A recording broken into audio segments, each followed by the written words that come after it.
The massive viewing dome of the Galactic Academy of Cultural Studies offered a breathtaking view of 3 moons hanging in the purple sky. Inside, 4 alien students gathered around a circular table, their faces illuminated by the soft glow of holographic displays. They were not happy. "Earth?" Krell chittered, his 6 limbs twitching with annoyance. The arachnoid student's multiple eyes blinked in sequence. "We get assigned to study humans? The newest, most boring species in the Alliance? I had hoped for the crystal singers of Altair," sighed Neva. Light rippled through her crystalline body as she spoke. "Their cultural achievements span 50,000 years. Professor Zixtorv clicked his mandibles to get their attention. The old xenoanthropologist's exoskeleton showed signs of age, with cracks along its polished surface. "You misunderstand the assignment," he said. "You are not studying humans because they are impressive. You are studying them because they are unusual." His long fingers tapped at the control panel, bringing up an image of Earth. "Humans received provisional membership in the Galactic Alliance just 20 cycles ago. They are still largely unknown to us." Draz, a gaseous being contained in a special environmental suit, released a small puff of skeptical yellow vapor. "Unknown. Because they've achieved nothing worth knowing. Their technological development is basic. Their art is primitive. Their philosophies are childish. And yet," Professor Zixtorv replied, "they were approved for membership faster than any species in the last 10,000 years. The Council saw something in them worth fast-tracking. Your assignment is to discover what that something might be." Vorp, the amphibious Aquarian, spoke up for the first time. His wet voice bubbled through the translator. "My cousin works in Alliance security. He says humans make him nervous, but won't explain why." "Perhaps you will solve that mystery," Professor Zixtorv said. "You have full access to the human historical archives that were recently uploaded to our database. Begin your research there." He turned to leave, then paused. "Oh, and the Academy has arranged for a human exchange student to join your group next week. Cultural context, you know." After the professor left, the 4 students looked at each other with resignation. "Well," Krell said, his mandibles clicking, "let's get this over with." They divided the work. Krell would study human social structures. Neva took art and culture. Draz selected technology and science. Vorp, curious about his cousin's comment, chose to research human conflicts and security issues. For 2 days, they worked separately, occasionally sharing interesting but mostly disappointing findings. Humans had only achieved faster-than-light travel in the last century. Their art was heavily focused on their own species. Their social structures were chaotic and constantly changing, but on the 3rd day, Vorp called an emergency meeting. "You need to see this," the Aquarian said. His skin flushed a deep blue with excitement. He connected his datapad to the main display. "I've been studying human military history." The display filled with images that made little sense to the aliens at first. Humans in various outfits, holding tools or standing near machines. "What are we looking at?" Neva asked. "War," Vorp said simply. "Humans have been fighting each other since before they developed writing." He tapped his webbed finger on the screen, bringing up a timeline. "Look at this progression." The timeline showed a dizzying evolution of weapons and tactics over thousands of years. Pointed sticks became swords, bows became guns, small explosives became massive bombs. The images became more and more destructive. "This can't be right," Draz said, his gaseous form turning a pale green. "They developed nuclear weapons before they achieved reliable space travel." "Yes," Vorp confirmed. "According to these records, they had over 70,000 nuclear warheads at their peak, enough to destroy their planet multiple times." Krell's limbs drew close to his body in a defensive posture. "Why would they build weapons to destroy themselves?" "Deterrence, they called it," Vorp explained. "Each human nation built weapons to prevent other human nations from using theirs." "That's insane," Neva said, light flickering through her crystalline form in patterns of distress. "There's more," Vorp continued. "Their entire history is filled with warfare. They fight constantly. Look at this data. There has not been a single year in their recorded history without a war somewhere on their planet. The group fell silent as they scrolled through the violent history of humanity. Images of soldiers, battlefields, and weapons filled the display. How did they not wipe themselves out? Draz finally asked. That's the interesting part, Vorp said. Despite all this fighting, their population kept growing. And look at this. He pulled up comparative physiology charts. Humans are not particularly strong. They're not the fastest species. They don't have natural weapons or armor. By all accounts, they should be easy prey. Yet they survived, Krell noted. Maybe that's why they fight so much? Desperation? No, Vorp said. I don't think it's desperation. I think it's adaptation. Humans couldn't outrun predators, so they learned to outsmart them. They couldn't overpower threats, so they built tools. When those tools were turned against other humans, they built better tools. It's an endless cycle of innovation driven by conflict. Neva moved closer to the display. So the Council fast-tracked them because they're dangerous? Maybe, Vorp admitted. Or maybe because they're survivors. Think about it. Most species that achieve space travel have already reached a peaceful plateau. They've outgrown their violent tendencies. Humans achieved space travel while still locked in multiple conflicts. That doesn't sound like a recommendation, Draz pointed out. Unless, Krell said slowly, you need soldiers. The room went quiet as they considered this idea. The Alliance has been at peace for thousands of years, Neva finally said. Why would they need soldiers now? Before anyone could answer, their datapads chimed simultaneously. A notification appeared. Human exchange student arrival moved. Forward. Christopher Martinez arriving tomorrow 0800 hours. The aliens looked at each other, suddenly nervous about meeting a representative of this warrior species. We should prepare, Krell suggested. Learn proper greeting customs. Make sure our translators are calibrated for human speech patterns. And maybe, Vorp added, looking back at the display still showing images of human conflict, we should be careful what questions we ask about their history, at least until we understand them better. As they left the viewing dome to prepare for their human guest, the images of Earth's violent past continued to cycle on the display. None of the alien students noticed the new alert flashing in the corner of the screen. Krell Empire vessels detected near Academy space. Alert level, monitoring. The alien students arrived early at the docking bay. Their nervousness showed in different ways. Krell's legs tapped a rapid rhythm on the floor. Neva's crystalline body flickered with anxious patterns of light. Draz's gaseous form swirled more, quickly inside his containment suit. Vorp's skin had turned a pale blue. Remember, Krell whispered. No questions about war or weapons. Professor Zixtorv said humans can be sensitive about their violent past. The others nodded in agreement. The docking bay doors slid open with a soft hiss. A small transport ship had arrived, bearing the Galactic Academy's symbol. The ramp lowered, and a single figure walked down. The human looked nothing like what they expected. Chris Martinez was of average height for his species, with brown skin and short black hair. He wore the standard blue uniform of Academy Exchange, students. He carried a simple bag over his shoulder. Most surprising to the aliens was how ordinary he appeared.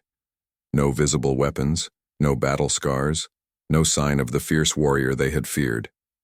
Chris smiled and raised a hand in greeting. Hi there.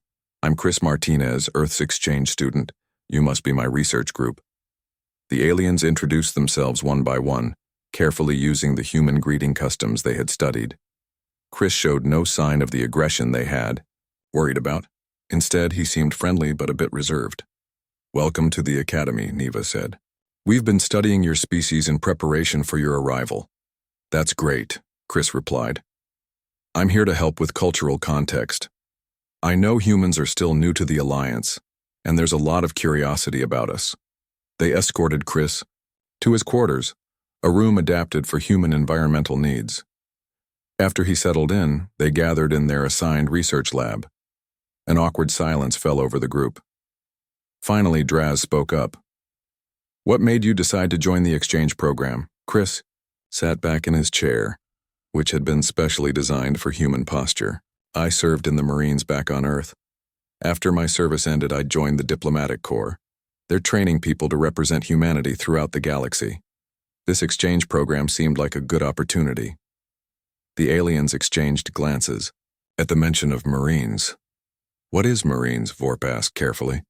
It's a military branch, Chris explained. I was a soldier for 8 years before becoming a diplomat. Another silence fell over the room. Chris looked at their nervous expressions and smiled. You've been reading about human wars, haven't you? Krell's mandibles clicked in embarrassment. We were assigned to study human history. We couldn't help, but notice that your species has a lot of conflicts. Chris nodded. We do, or did. Earth is more peaceful now than ever before. United under the Earth Alliance, most of our military forces focus on defense and peacekeeping. But yes, war shaped much of our history. Is it true that humans had weapons that could destroy your entire planet? Neva asked, unable to contain her curiosity. Yes, Chris said simply. Nuclear weapons. We came close to using them on a global scale several times. Too close. He looked at the aliens with a serious expression. We learned hard lessons from our past. That's why most humans are committed to peace now. Over the next few days, the alien students and Chris fell into a routine. They would gather in the research lab, studying human culture and history. Chris would explain concepts that confused them, everything from human family structures to art movements. The aliens began to relax around him. Chris seemed nothing like the fearsome warriors they had read about. Then came the day in the Academy's zero-gravity gymnasium. The gym was designed for multiple species to exercise in various gravity conditions. Chris visited regularly to maintain his physical fitness. One day, the alien students asked if they could join him. We're curious about human exercise routines, Krell explained. It's part of our cultural study, Chris agreed. In the gym, he demonstrated basic calisthenics, push-ups, sit-ups, running in place. The aliens tried to copy him with varying degrees of success. Krell could do perfect push-ups with his multiple limbs. Neva struggled with her crystalline form. Draz couldn't participate at all due to his gaseous nature. Vorp was surprisingly agile in the reduced gravity. Would you? Vorp hesitated, then continued. Would you demonstrate some combat techniques for our research? Chris looked uncomfortable. I'm not sure that's a good idea. Please, Neva said. We've read so much about human warfare. We want to understand, not judge. After a moment, Chris nodded. All right, I can show you some basic self-defense moves. He walked to a control panel and activated several training drones, floating spheres programmed to simulate attackers. The drones were designed for training exercises for all Academy species. Computer, set drones to level 3 sparring mode, Chris said. The drones glowed yellow and began to circle him. What happened next left the alien students speechless. Chris moved with unexpected speed and precision. His body flowed around the drone's attacks, never where they expected him to be. When he struck, his blows were perfectly placed at vulnerable points. In less than a minute, all 5 drones had been deactivated. He wasn't even breathing hard. That's just basic training, Chris said, noticing their stunned silence. Every human military member learns these techniques. But how? Krell's voice trailed off.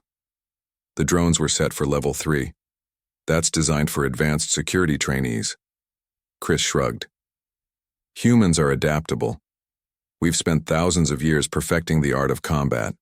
It becomes instinct after enough training, the alien students stared at him.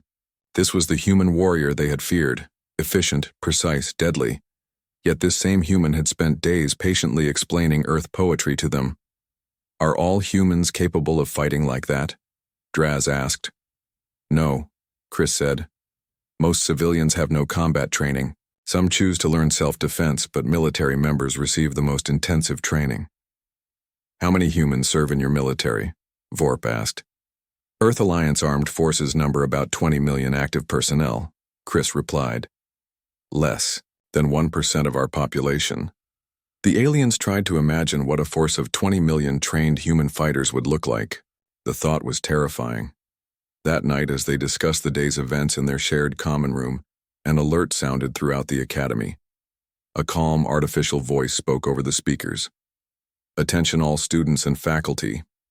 Unidentified. Vessels have entered academy space.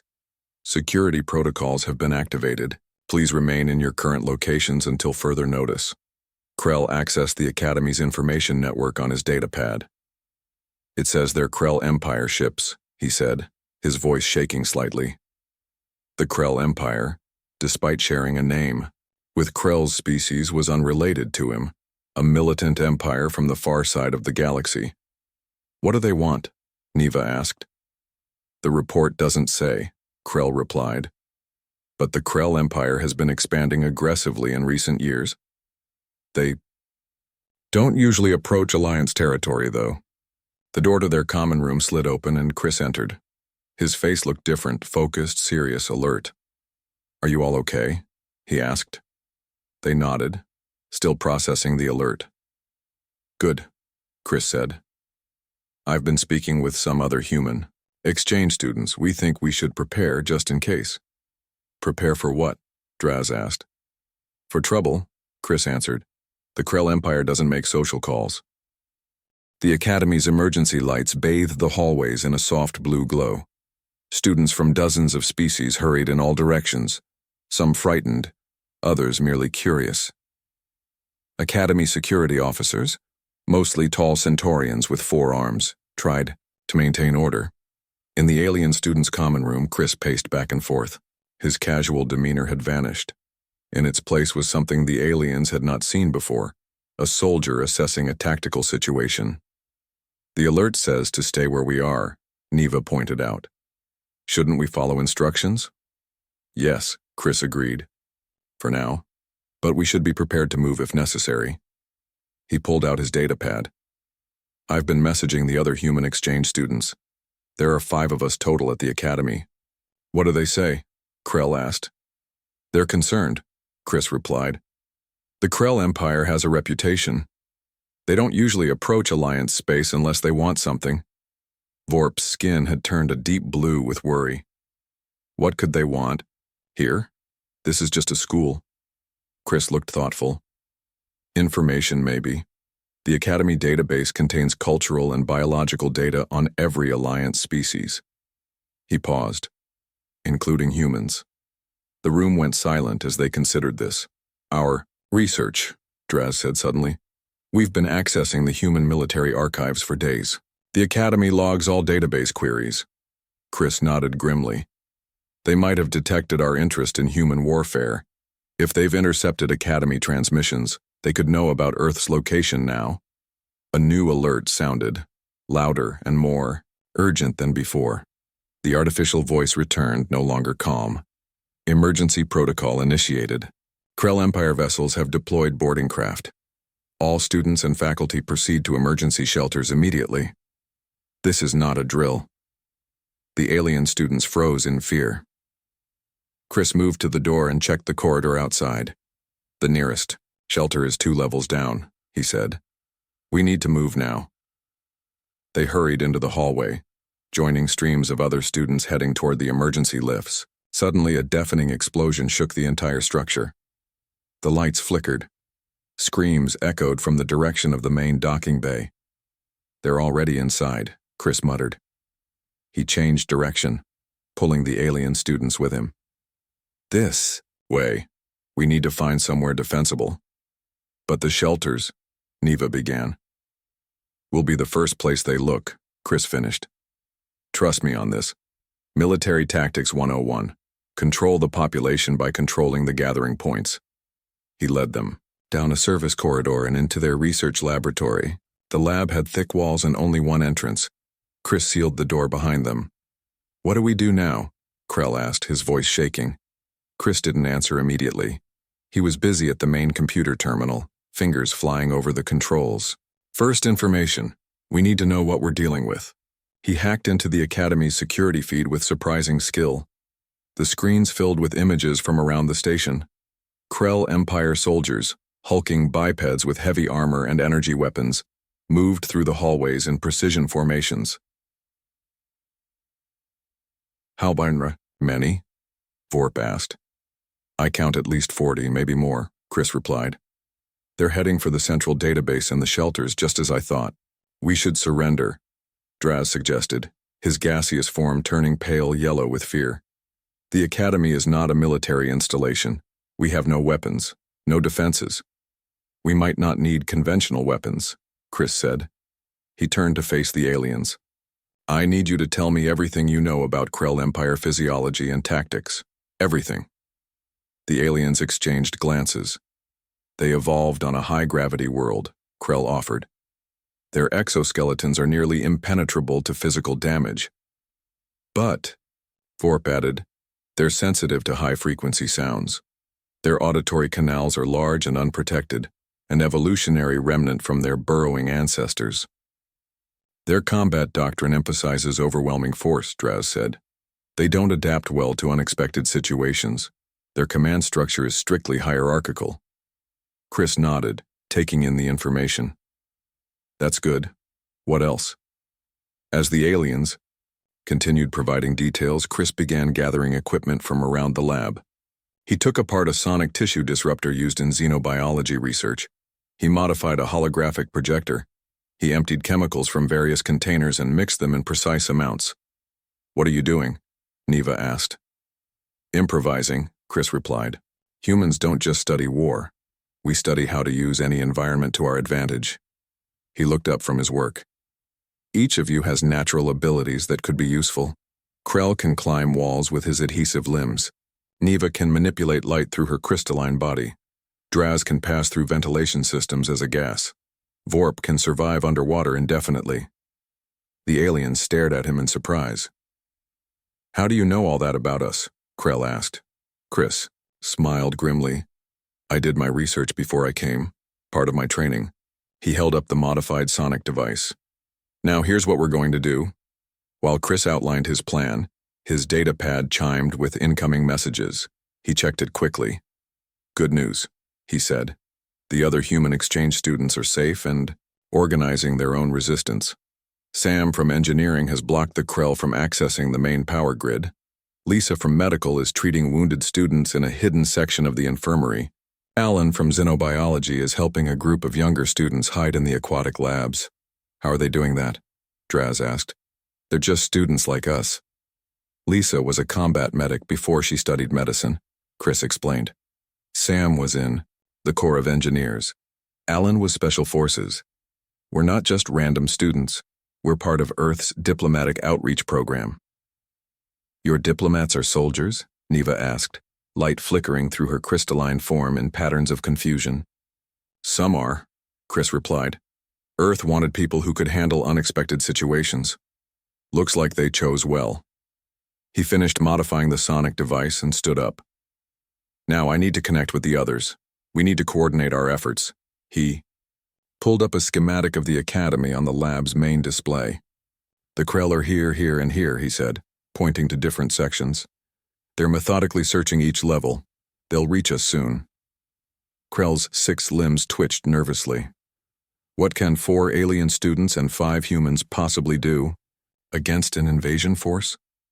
Chris looked at each of them steadily. More than they expect. He handed the modified sonic device to Vorp.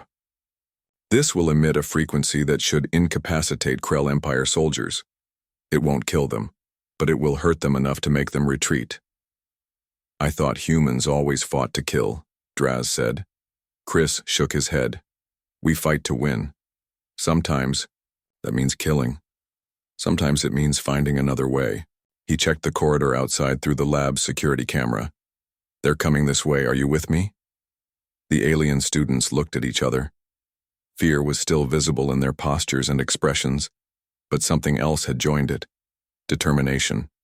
We're with you, Krell said, speaking for all of them. Chris nodded. Then let's show the Krell Empire why it's a bad idea to attack a school full of students, especially when some of those students are human. He opened a communication channel to the other human exchange students. This is Chris. I'm with the Alien research team in Lab 4B. We're about to engage. What's your status? Sam's voice came through clearly. Ready in engineering. I've rigged the environmental controls. On your mark. Medical standing by, Lisa reported. I've got wounded here, but also 6 Vexillian students with stun capabilities. Aquatic lab secure, Alan responded. I've modified the water filtration system. Just tell me when. Chris looked at his new alien friends, who now watched him with something close to awe. All right, team, he said, a small smile forming on his lips. Let's teach them about humanity's combat legacy, firsthand. The corridor outside Lab 4B echoed with the heavy footsteps of approaching Krell Empire soldiers. Inside, Chris checked his improvised defenses one last time. Everyone knows their positions? He asked. The alien students nodded nervously. Each had been assigned a specific role based on their natural abilities. Krell, you're on sealing duty. Stay hidden until my signal. The arachnoid student crawled up the wall and positioned himself above the door, his 6 limbs allowing him to hang there effortlessly. Neva, light distraction ready? The crystalline alien's body pulsed with stored energy. Ready. I can create a flash bright enough to temporarily blind anyone looking directly at me. Draz, ventilation access secure? The gaseous being hovered near a small vent in the corner. Yes. I can travel through the system and release the chemical mixture wherever needed. Vorp, sonic device calibrated? The amphibious student held up the modified research tool. Set to the exact frequency you specified. It should affect their auditory canals without harming other species. Chris nodded, satisfied. Perfect. He positioned himself behind an overturned lab table. Remember, our goal isn't to defeat them, it's to confuse them long enough for help to arrive. The Alliance fleet has been alerted, but they're days away. We just need to hold out. The lab door shuddered as something heavy slammed against it. Again. A third time. With a screech of tearing metal, the door bent inward. Steady, Chris whispered. Not yet. 3 Krell Empire soldiers forced their way into the lab. They were imposing figures, nearly 7 feet tall, with bulky armor covering their exoskeletons. Each carried an energy rifle. Their helmet visors glowed red as they scanned the room. Now, Chris shouted. Neva's crystalline body flashed with blinding light. The soldiers staggered back, their visors automatically darkening to compensate. In that moment of confusion, Krell dropped from the ceiling onto the lead soldier's back. His adhesive limbs allowed him to cling to the armor while he jammed a small device into a joint between helmet and shoulder plate. Vorp activated the sonic device. A high-pitched whine filled the room. The sound was barely noticeable to the students, but the Krell Empire soldiers roared in pain. They clawed at their helmets, dropping their weapons. Draz, go, Chris ordered.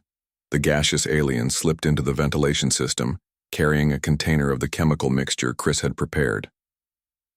Seconds later, thick yellow smoke began pouring from vents in the corridor outside. The smoke wouldn't harm anyone, but it would make it impossible for the Krell soldiers to see. Chris vaulted over the table and grabbed one of the dropped energy rifles. With precise movements, he disabled it and quickly studied its mechanisms. Interesting design, he muttered. Simple but effective. Over his datapad, Sam's voice came through. Environmental controls ready. Should I drop the temperature? Do it, Chris confirmed. Section by section, herd them toward the main hall. Throughout the academy, the temperature in selected corridors plummeted. The Krell Empire evolved on a warm world. Cold made their movements sluggish. Confused and disoriented, they began retreating along the paths that remained warmer, exactly as Chris had predicted. Meanwhile, in the medical section, Lisa had organized the wounded students into a defensible position. When Krell soldiers attempted to enter, they were met with a barrage of stun pulses from the Vexillian students. They're falling back, Lisa reported. Heading toward the main hall just as planned. In the aquatic labs, Alan had modified the water filtration system to create a localized flood. When a squad of Krell soldiers tried to capture the young students hiding there, they found themselves wading through waist-deep water. Water deployed, Alan confirmed. Their armor is weighing them down. They're retreating. Back in Lab 4B, Chris smiled at the incoming reports. It's working. They expected to find helpless academics. Instead, they're facing organized resistance from multiple directions. But we haven't actually hurt any of them, Vorp observed. We don't need to, Chris explained. Military operations depend on momentum and morale. We've disrupted both. He checked the Academy's security feed. Look, they're gathering in the main hall trying to regroup. On the screen, dozens of Krell Empire soldiers had assembled in the Academy's largest open space. Their commander, distinguished by elaborate markings on his armor, gestured angrily as he reorganized his forces. Perfect, Chris said. He opened a communication channel to all human students. Everyone, Phase 2, converge on access points to the main hall. The alien students looked at him in confusion. What's Phase 2? Krell asked. Psychological warfare, Chris replied. He pulled up the Academy's communication system and began typing rapidly. Every species has fears. The Krell Empire built their reputation on never retreating, always advancing. But their rigid hierarchy means ordinary soldiers are absolutely dependent on their commanders. Chris finished typing and hit a final command. Throughout the Academy, all communication screens activated simultaneously. The screens showed footage of the Krell commander in the main hall, but not live footage. This was a carefully edited version that made it appear the commander was ordering a retreat. You falsified their orders, Neva realized, lights flickering, through her crystalline form in surprise. I created confusion, Chris corrected. Their communication channels are now flooded with contradictory commands. Some units are receiving orders to advance, others to retreat, others to hold position. On the security feed, they could see the results. The once orderly Krell force had devolved into chaos. Some soldiers were leaving the main hall, others arguing with their squad leaders. It won't fool them for long, Chris admitted. But it doesn't need to. His datapad chimed with an incoming priority message. His eyes widened as he read it. What is it? Draz asked. Alliance security finally decoded the Krell Empire communications, Chris said. This isn't just a random attack. They came specifically to gather information about humans. They intercepted our research queries and became interested in Earth's military capabilities. They wanted to study us before attacking Earth, Vorp realized. Chris nodded grimly. Exactly, but they didn't expect to find actual human military personnel here. He checked the security feed again, and they definitely didn't expect resistance from other species working alongside humans. On the screen, the Krell commander was shouting at his troops, trying to restore order. Suddenly, the main hall's lights went out. Sam's work, Chris explained. Engineering controls. When emergency lighting activated seconds later, something had changed.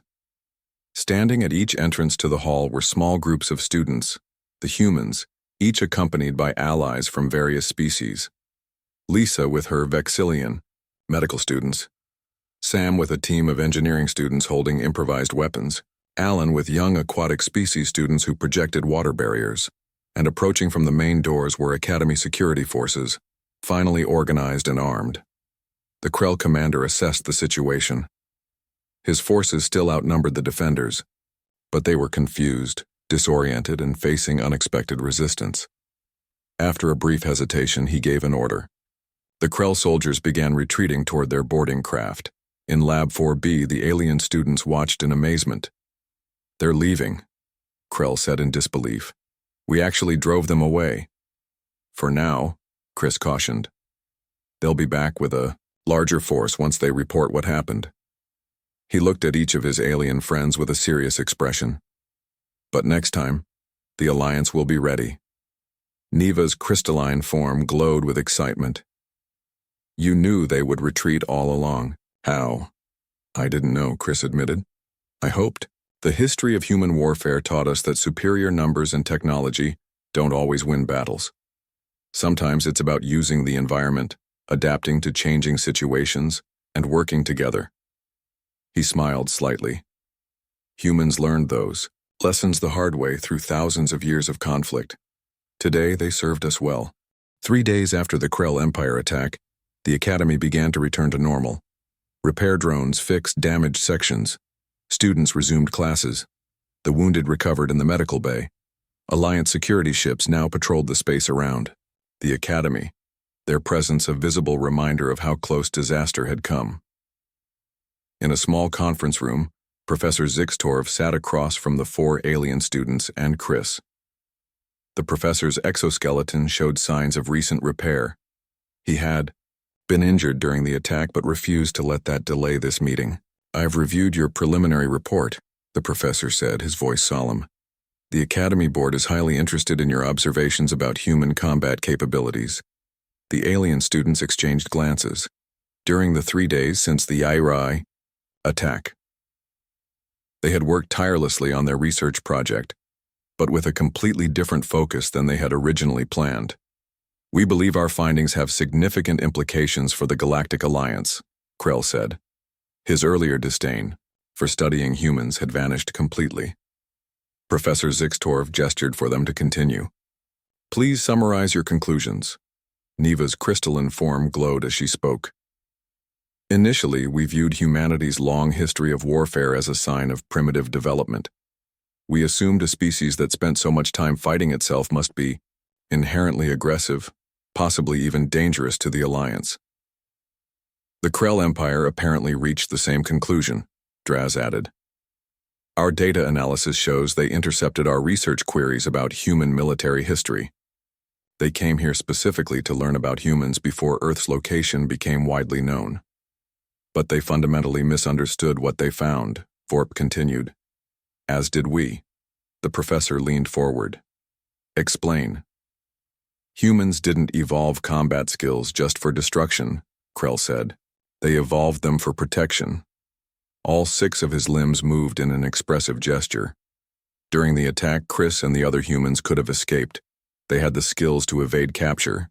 Instead, they organized a defense that protected hundreds of students from different species. At great personal risk, Neva emphasized. When the young Luminar students were cornered, Lisa created a diversion that left her wounded. "Why would you risk yourself for strangers?" Professor Zixtorv asked, turning to Chris. Chris looked slightly uncomfortable with the attention.